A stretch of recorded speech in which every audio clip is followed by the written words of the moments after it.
Stop me if you've heard this one before. Dead giant has to fight their way out of the afterlife with the help of a sentient ribbon and a cube of talking jello. I know. That again.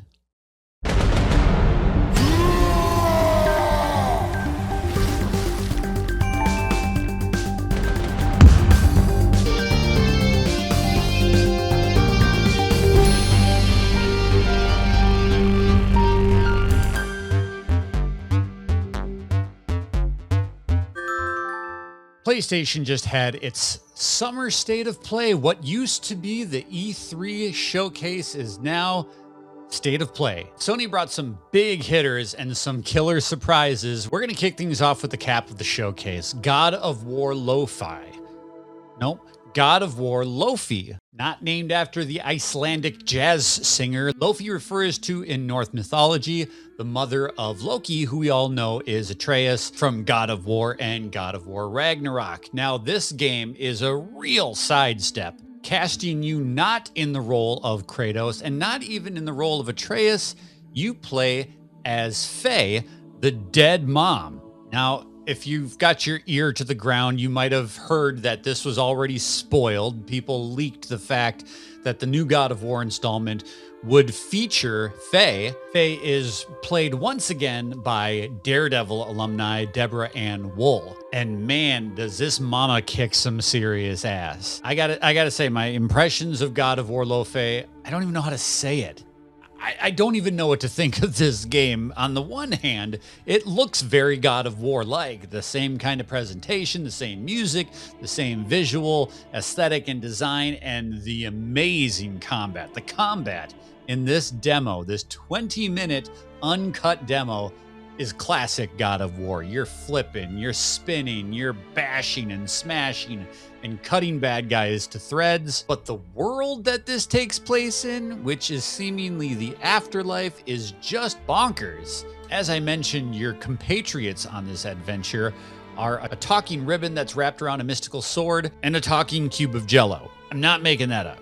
And it's just as weird as it sounds. So I'm feeling kind of conflicted on this. I'm obviously going to give Sony Santa Monica all the benefit of the doubt because they make stellar video games. God of War and God of War Ragnarok are peak gaming, and I can't imagine God of War Laufey is going to be any less than that. But man, it leaves a strange aftertaste in the mouth. So now that we got the God of War out of the way, let's talk about some of my favorites in this showcase.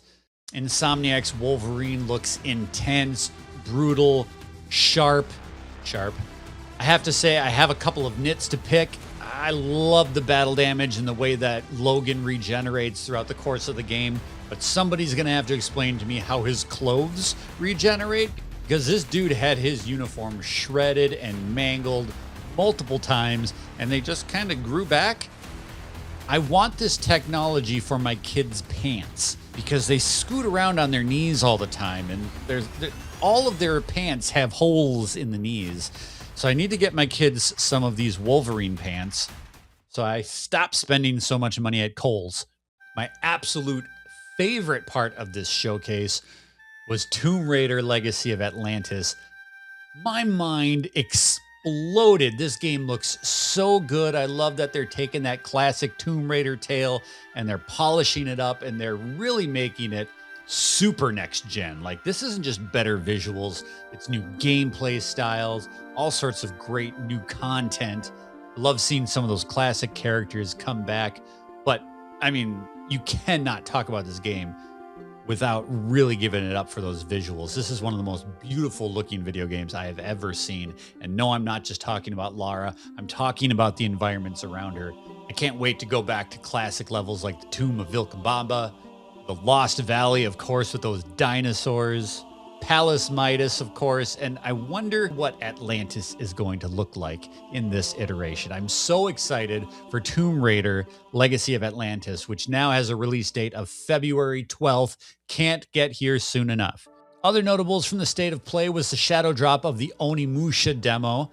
Capcom is absolutely killing it this year with Resident Evil 9, Pragmata, and now the new Onimusha game. They just are doing hit after hit after hit. I can't wait to go download this demo and give it a try for myself because the game looks fantastic.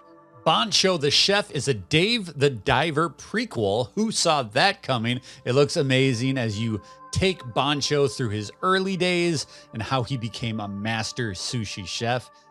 Looks to be quite a different game than Dave the Diver too, like a different visual style. It's of course got a lot of that restaurant sim in it, but man, the presentation of it really made it feel like it's its own thing, and that's incredibly refreshing. It would have been very easy for them to just kind of reskin Dave the Diver, but they're not doing that with Bancho. I'm super excited for that. And the last game that I'm going to mention here is Silent Hill Townfall. I gotta say, Konami really brought this franchise back in an interesting way. This is going to be our third Silent Hill game in 3 years. And we know Bloober Team is cooking on the Silent Hill 1 remake. Is that coming next year? Who knows? But Silent Hill after Silent Hill after Silent Hill is not a bad thing, especially with how good Silent Hill 2 remake and Silent Hill F were. I'm very excited for Silent Hill Townfall. It is a different approach, a first-person perspective horror game. I'm so thankful that Konami has been so thoughtful in their approach to bringing back one of my favorite franchises. Silent Hill Townfall is going to arrive just in time for spooky season. And of course, it's going to be arriving in a very crowded fall gaming environment. So what did you think of PlayStation's State of Play? Was this E3 caliber or was this a bloated letdown? Let me know in the comment section. I want to hear from you. And of course, make sure you subscribe to the channel, like this video, and come back tomorrow for more fun Fully Grown.